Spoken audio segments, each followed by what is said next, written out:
বন্ধুরা, আপনি যদি কখনো কোনো কুকুরকে খাবার দিয়ে থাকেন তাহলে এই ভিডিওটি সম্পূর্ণ মনোযোগের সাথে দেখুন।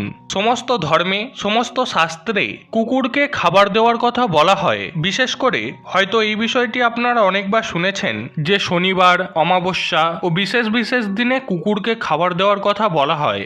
কেন জানেন এর পেছনে কোন রহস্য লুকিয়ে রয়েছে? কুকুরকে খাবার খাওয়ালে আসলে কি হয়? এই সমস্ত প্রশ্নের উত্তর আজকের এই ভিডিওর মাধ্যমে ব্যক্ত করব। ভগবান শ্রীকৃষ্ণ দ্রৌপদীকে এই ব্যাপারে বিস্তারিত বলেছেন। আশা করি দর্শক বন্ধুরা আজকের ভিডিও থেকে অনেক নতুন কিছু জানতে পারবেন, তাই ভিডিওটি সম্পূর্ণ মনোযোগের সাথে দেখুন। দেখার পর এই সংক্রান্ত কোনোরূপ প্রশ্ন বা মতামত থাকলে তা অবশ্যই কমেন্টে শেয়ার করুন। নমস্কার দর্শক বন্ধুরা, আরেকটা নতুন ভিডিওতে আপনাদের সবাইকে স্বাগত। একবার ভগবান শ্রীকৃষ্ণ সোনার সিংহাসনে বসে বিশ্রাম নিচ্ছিলেন। ঠিক সেই সময় সেই মুহূর্তে দ্রৌপদী তার বিশ্রাম কক্ষে এসে বললেন, হে প্রভু, আপনি তো পৃথিবীর সমস্ত কিছুই জানেন, আপনি মানুষের দুঃখ দূরকারী, এই জগতের কল্যাণকারী। প্রভু, আমি আপনাকে একটি প্রশ্ন জিজ্ঞাসা করতে চাই। তখন ভগবান শ্রীকৃষ্ণ বললেন, হে দেবী দ্রৌপদী, আপনার মনে যে প্রশ্নই থাকুক না কেন বিনা দ্বিধায় আপনি আমাকে জিজ্ঞাসা করতে পারেন, আমি অবশ্যই আপনার প্রশ্নের উত্তর দেব। তখন দ্রৌপদী বললেন, হে ভগবান, আমি জানতে চাই কুকুরকে খাওয়ালে মানুষের আসলে কি হয়? কুকুরকে খাওয়ালে কি কোনো উপকার পাওয়া যায়? তখন ভগবান শ্রীকৃষ্ণ বললেন, হে দেবী দ্রৌপদী, আপনি তো কুকুরের সম্পর্কে ভালো করেই জানেন, কারণ আপনিই তো কুকুরকে অভিশাপ দিয়েছিলেন। দ্রৌপদী তখন বললেন, হ্যাঁ প্রভু, আমি কুকুরকে অভিশাপ দিয়েছিলাম, কিন্তু আপনি আমাকে দয়া করে বলুন যে কুকুরকে খাওয়ালে কি হয়? মানুষের কি কোনো উপকার হয়? তখন ভগবান শ্রীকৃষ্ণ বললেন, হে দেবী দ্রৌপদী, যদি কুকুরকে এক টুকরো রুটি বা অন্য যে কোনো প্রকার খাবার খাওয়ালে একজন ব্যক্তির 8টি উপকার হয়। যেসব ব্যক্তি এই উপকারের কথা জানেন তার জীবন ধন্য হয়ে যায়, তার জীবনে দুঃখ কষ্ট আসে না। যে ব্যক্তি প্রতিদিন কুকুরকে এক টুকরো খাবার খাওয়ায় সে অবশ্যই এই 8টি সুবিধা পায় এবং সে সারা জীবন সুখী থাকে এবং মৃত্যুর পরেও সে মোক্ষ লাভ করে। ভগবান শ্রীকৃষ্ণ তখন একটি গল্প বললেন দ্রৌপদীকে। বললেন, এক সময় একটি গ্রামে একটি খুবই ক্ষুধার্ত কালো কুকুর বাস করত। একদিন সে গ্রামের প্রতিটি বাড়িতে গেল, কিন্তু কেউ তাকে এক টুকরো রুটি দিল না। খিদের জ্বালায় সে এইদিকে ওইদিকে ঘুরে বেড়াতে লাগলো। এইরূপ ঘোরাঘুরি করতে করতে সে নদীর তীরে এক ব্রাহ্মণের আশ্রয়ে গিয়ে পৌঁছালো। ব্রাহ্মণকে দেখে কুকুরটি প্রার্থনা করলো, হে ব্রাহ্মণ, আমি মনে করি আপনি মহাজ্ঞানী এবং ধার্মিক। আমি ক্ষুধা এবং তৃষ্ণায় খুব কষ্ট পাচ্ছি, দয়া করে আপনি আমাকে এক টুকরো রুটি দিন যাতে আমি আমার ক্ষুধা নিবারণ করতে পারি। তখন ব্রাহ্মণ বললেন, গ্রামের কেউ কি তোমাকে এক টুকরো রুটি দেয়নি যা খেয়ে তুমি তোমার ক্ষুধা মিটাতে পারো? তখন কুকুরটি বলল, হে ব্রাহ্মণ, আমি আপনাকে কি বলবো, আপনি আমার কথা বিশ্বাস করবেন না। তখন ব্রাহ্মণ বললেন, বৎস, দয়া করে তুমি আমাকে তোমার মতামত বিনা দ্বিধায় বলো, তুমি যা বলবে আমি অবশ্যই বিশ্বাস করব। তোমাকে খুব অসহায় দেখাচ্ছে। তখন কুকুরটি ব্রাহ্মণকে বলল, হে বিশ্ববাসী, আমাদের প্রতি দয়া করুন। আমাদের ঘর নেই, আমরা রোজগার করে খেতে জানি না, জামা কাপড় পরতে জানি না, তাই শীত গ্রীষ্ম বৃষ্টিতে আমরা এভাবেই ঘুরে বেড়াই। আমরা পড়তে লিখতে জানি না। এটাই আমাদের দুর্ভাগ্য যে আমরা আপনাদের মতো কথা বলতেও পারি না, কিন্তু আপনাদের মতো আমরাও ক্ষুধার্ত বোধ করি এবং আঘাত পেলে আমরাও আপনাদের মতো কাঁদতে জানি। এই দুই বিষয়ে আমরা আপনাদের সমান, তাই আমাদের দয়া করুন এবং আমাদের কোনো কষ্ট দেবেন না। ঈশ্বর আমাদের কষ্ট দিয়ে পাঠিয়েছেন, তার উপর আপনারাও আমাদের কষ্ট দেন। আমরা জন্মের পর দেখি আমাদের মা আমাদেরকে বুকের মধ্যে জড়িয়ে রেখে ছায়ের মধ্যে শুয়েছিল। আমরা 4 ভাই ছিলাম, বাকি 3 ভাই ছিল সাদা, আমি একমাত্র কালো রঙের ছিলাম। সবচেয়ে ছোট হওয়ায় আমি খুব দুর্বল ছিলাম। যখনই প্রয়োজন হতো আমাদের মা আমাদের কাছে আসতো, কারণ তাকে নিজের খাবারের ব্যবস্থা করতে হতো। সে যদি খাবার না খায় তাহলে সে আমাদের দুধ দেবে কি করে?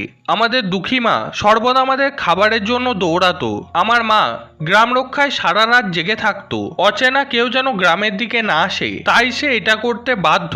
আমাদের মায়ের ভয়ে অন্য গ্রামের কুকুরও গ্রামে আসতো না। কৃষ্ণ কৃষকদের খেতে ঘোড়া পর্যন্ত ফসল খেতে এলে আমাদের মা তাকেও তাড়াতো। গ্রামবাসীদের জন্য এত কিছু করার পরেও কোনো মানুষ আমাদের মাকে খাবার দিত না, তাই বাধ্য হয়ে খাবার ছিনিয়ে নিত আমার মা।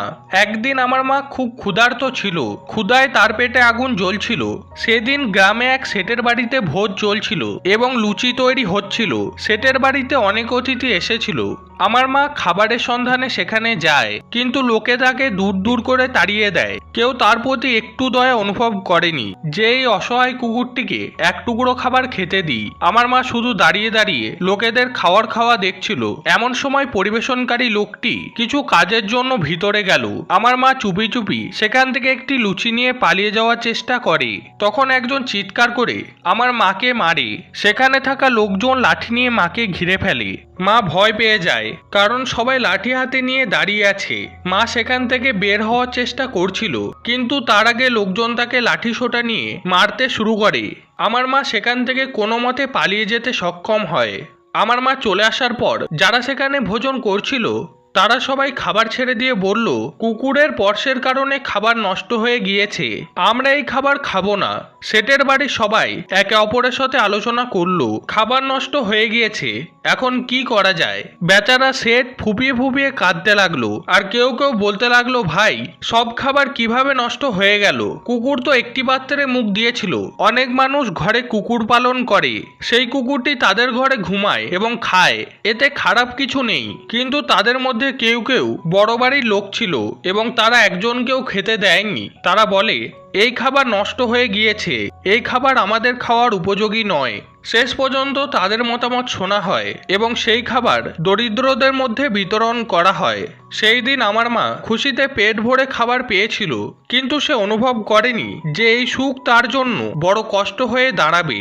খাবার খেয়ে সে আরামে যখন শুয়েছিল, তখন শেঠ তার কাছে লাঠি নিয়ে এসে তাকে মারধর করতে লাগলো। সে পালানোর সুযোগ না পেয়ে লাঠি সোঁটার আঘাতে জোরে জোরে চিৎকার করতে থাকে।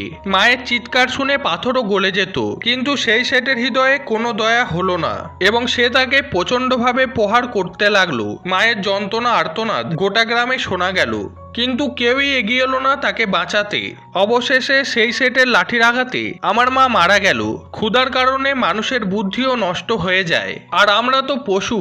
মায়ের মৃত্যুর পর আমরা 4 ভাই অসহায় হয়ে পড়ি। ক্ষুধা, তৃষ্ণা ও শীতের কষ্ট সহ্য না করতে পেরে আমার 2 ভাইও মারা যায়।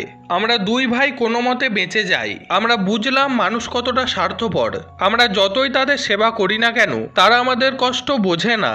বন্ধুরা, কুকুরটি আরও বলে যে, হে ব্রাহ্মণ, আমাদের দুর্বলতা এই যে আমরা সেই স্বার্থপর লোকেদের নিয়ন্ত্রণে থাকতে চাই, যারা আমাদের কষ্ট দেয় এবং আমাদের খাবার দেয় না। তারা জানে না যে আমরা তাদের জন্য কতটা উপকারী। এরপর ভগবান শ্রীকৃষ্ণ বললেন যে, হে দেবী দ্রৌপদী, যে যদি কেউ কুকুরকে খাবার খাওয়ানোর উপকারিতা জানে, তাহলে সে তার জীবনের অনেক ক্ষতি এড়াতে জানে। শাস্ত্র মতে প্রথম রুটি গরুকে দেওয়া হয়, শেষ রুটি কুকুরকে দেওয়া হয়। এটি এক ধরনের সংবেদনশীলতা এবং সহযোগিতার প্রতীক। এটা সত্য যে মানুষ প্রায় ঈশ্বরের বিধান ভুলতে চলেছে, তাই অস্বাস্থ্যকর কর্ম তাদের জীবনে নেতিবাচক প্রভাব ফেলে। প্রকৃতপক্ষে আমরা যখন আমাদের জীবনে ন্যায়পরায়ণতা ও পবিত্রতাকে জায়গা দিই না, তখন আমাদের নেতিবাচক প্রভাবের সম্মুখীন হতে হয়। এই প্রথা ভারসাম্যপূর্ণ এবং সঠিক জীবনযাপনের জন্য। এটি গ্রহণ করা আমাদের স্বাস্থ্য, সমৃদ্ধি এবং শান্তির দিকে নিয়ে যায়। কুকুরকে খাবার খাওয়ালে মানুষের জীবনে শুভ ফল পাওয়া যায়। এতে আমাদের জীবন সুখী এবং সমৃদ্ধ হয়। ভগবান শ্রীকৃষ্ণ এরপর বললেন, হে দেবী, কুকুরকে খাবার দেওয়ার প্রথম উপকারিতা হলো এতে শনি গ্রহের নেতিবাচক প্রভাব এড়ানো যায়। শনির মহাদশার সময় মানুষকে প্রায়ই বিভিন্ন সমস্যার সম্মুখীন হতে হয়, যা অর্থনৈতিক সংকট ও অন্যান্য সমস্যার সৃষ্টি করতে পারে। কুকুরকে খাবার খাওয়ানো শনির প্রভাব কমায় এবং এর নেতিবাচক প্রভাব থেকে ব্যক্তিকে স্বস্তি দেয়। দ্বিতীয় সুবিধা হলো, কুকুরকে রুটি খাওয়ালে আপনার ঘরে নেতিবাচক শক্তির প্রভাব কমে এবং আপনার ভাগ্য আপনার পক্ষে হয়ে যায়। এটি আপনার জীবনে ইতিবাচকতা, সুখ এবং শান্তি বাড়ায়।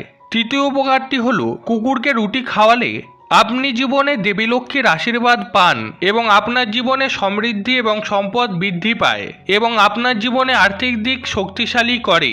চতুর্থ সুবিধা হলো কুকুরকে খাবার খাওয়ালে আপনার ঋণ বাড়ে না। যারা ইতিমধ্যেই ঋণগ্রস্ত তারাও এর থেকে মুক্তি পান। এটি আপনার আর্থিক অবস্থার উন্নতি করে এবং আপনাকে ঋণ মুক্তি সুবিধা প্রদান করে। পঞ্চম সুবিধা হলো সকাল সন্ধ্যা কুকুরকে খাওয়ালে আপনার ব্যবসার উন্নতি হয়। এটি আপনার ব্যবসার লাভ বাড়ায় এবং আপনার পরিবারকে সমৃদ্ধির দিকে নিয়ে যায়। 6 নম্বর সুবিধা হলো কুকুরকে রুটি দিলে আপনার আয়ু বাড়ে এবং আটকে থাকা টাকা ফেরত পাওয়া যায়। এটি আপনার স্বাস্থ্য এবং আর্থিক অবস্থার উন্নতি করে এবং আপনাকে বৃদ্ধ অবস্থায় সুখ অনুভব করার সুযোগ দেয়। সপ্তম উপকার হলো কুকুরকে খাবার দিলে সবসময় আপনার স্বাস্থ্য ভালো থাকবে এবং এটি আপনাকে মানসিকভাবে শক্তিশালী রাখে। মন প্রাণবন্ত থাকে এবং আপনার মনে ভালো চিন্তা আসে। এটি আপনার জীবনকে সুস্থ, সুখী এবং সমৃদ্ধ করে তোলে। আর অষ্টম উপকারিতা হলো কুকুরকে রুটি খাওয়ালে ঈশ্বর সন্তুষ্ট হন, কারণ ঈশ্বর সমস্ত জীবের জন্য চিন্তিত, সমস্ত জীবের মধ্যে বিরাজিত। তাই ঈশ্বর সর্বদা সেই ব্যক্তির প্রতি সন্তুষ্ট হন যিনি সমস্ত জীবের প্রতি দয়া করেন এবং সেই পরিবারের উপর সর্বদা ঈশ্বরের কৃপা থাকে। কিছু লোক বিশ্বাস করে যে কুকুরের কান্না কারুর মৃত্যু বা কষ্টের মতো অশুভ ঘটনা ঘটায়। এটি একটি পৌরাণিক বিশ্বাস এবং এটি অনেক সম্প্রদায়ের লোকের ওপর প্রচলিত। এই বিশ্বাস মানুষের মানসিক স্তরের ওপর ভিত্তি করে রচিত, তাই কুকুরকে কখনোই কাঁদানো উচিত নয়। বন্ধুরা, এভাবেই ভগবান শ্রীকৃষ্ণ একটি গল্পের মাধ্যমে দেবী দ্রৌপদীকে কুকুরকে খাবার খাওয়ানোর উপকারিতা বললেন। তাই শুধু কুকুর নয়, কোনো অভুক্ত পশুকে, কোনো অসহায় মানুষকে আপনার সাধ্য এবং সামর্থ্য মতো সাহায্য করুন। কারণ কথায় বলে, জীবে প্রেম করে যেই জন সেই জন সেবিছে ঈশ্বর। আশা করি দর্শক বন্ধুরা আজকের ভিডিও থেকে সমৃদ্ধ হয়েছেন। ভিডিওটি ভালো লেগে থাকলে অনুগ্রহ করে লাইক করবেন এবং পারলে আপনজনদের সাথে শেয়ার করবেন এবং চ্যানেলে নতুন হয়ে থাকলে চ্যানেলটিকে অবশ্যই সাবস্ক্রাইব করে দেবেন এবং পাশে থাকা বেল আইকনটিকে অলে সেট করে দেবেন এরকম নিত্য নতুন ভিডিও দেখার জন্য। তো সবাই ভালো থাকুন, সুস্থ থাকুন। জয় শ্রীকৃষ্ণ। রাধে রাধে।